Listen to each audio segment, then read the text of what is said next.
खैबर पख्तूनख्वा के जितने भी माँ बाप हैं उनके लिए ये मेरा पैगाम है कि बराए मेहरबानी ये समझ लें कि जो पोलियो का जो वायरस है ये अभी तक हमारे इर्द गिर्द हमारे माहौल में मौजूद है, और जब तक ये पोलियो वायरस हमारे माहौल में मौजूद होगा हमारे बच्चे इससे महफूज नहीं रह सकते।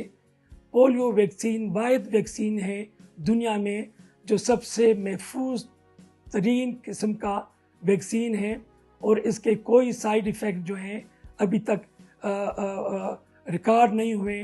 अगर कोई इस किस्म का प्रोपेगेंडा हो भी रहा है तो बिल्कुल गलत और बेबुनियाद है।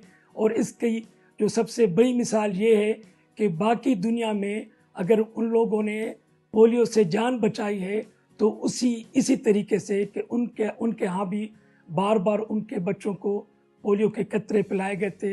तो लिहाजा यही एक तरीका है कि हम अपनी कौम को, अपने बच्चों को इस मूजी मरज़ से जान छुड़ाएं।